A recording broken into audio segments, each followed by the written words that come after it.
নাগরিক কমিটির এই কথাগুলো কিন্তু ধমকের ভাষা।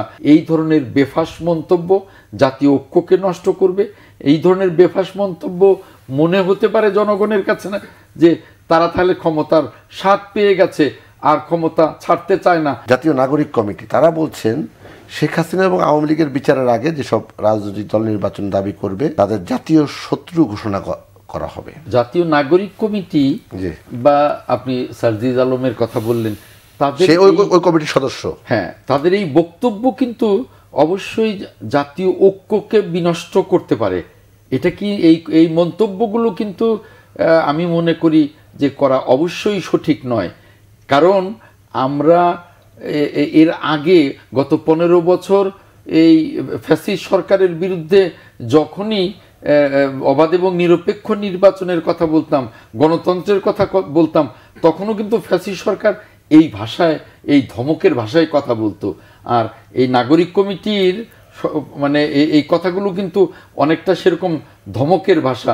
তাহলে কি আমরা ধরে নেব যে তারা ক্ষমতার স্বাদ পেয়ে গেছে আর বিরোধী দলকে ধমক দেওয়া মানে অভ্যাস শুরু করেছে? এগুলো কিন্তু জাতীয় ঐক্য নষ্ট করবে, গণতন্ত্রের পথে দেশের যাত্রায় বাধা হবে।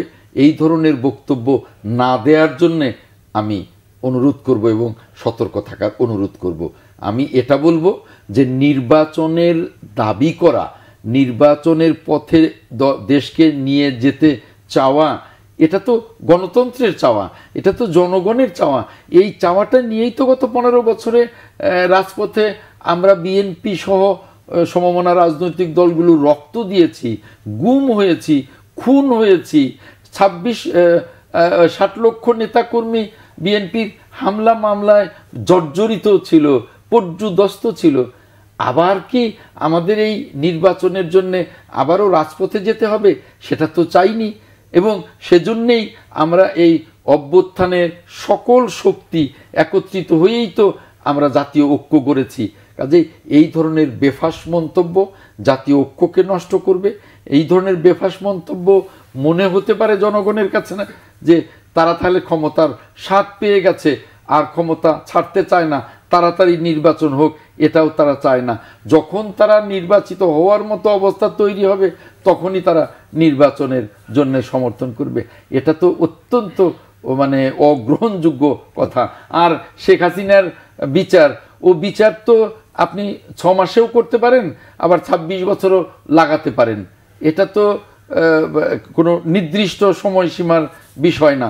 এটা নিয়ে তো আর নির্বাচন বসে থাকবে না। আর যে সংস্কারগুলোর কথা বলছেন, এই সংস্কারগুলোর প্রস্তাবনা আপনি দিতে পারেন, অত্যাবশ্যকীয় সংস্কার ছাড়া মূল সংস্কারগুলোর প্রস্তাবনা দিতে পারেন, কিন্তু পার্লামেন্ট ছাড়া এই সংস্কারগুলো পাশ করবে কে? কাজেই পার্লামেন্ট লাগবে। যেমন আপনার সংবিধান সংস্কার, ওটার জন্য কনস্টিটিউয়েন্ট অ্যাসেম্বলি লাগবে। কনস্টিটিউয়েন্ট অ্যাসেম্বলি হবে কি করে যদি পার্লামেন্ট না থাকে? কাজেই এই বিষয়গুলো বুঝতে হবে, বুঝে কথা বলতে হবে। একেবারে ঢালাও কথা বলে জাতীয় ঐক্য নষ্ট করা যাবে না, ঢালাও কথা বলে রাজনীতি এবং গণতন্ত্রের পরিবেশ নষ্ট করা যাবে না। আমি মনে করি যে রাজনীতি এটা একটা চর্চার বিষয়।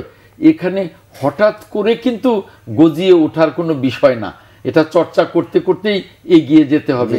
কাজেই আমি মনে করি যে এই ক্ষেত্রে কথা বলাতে আমাদের সতর্ক অত্যন্ত প্রয়োজন।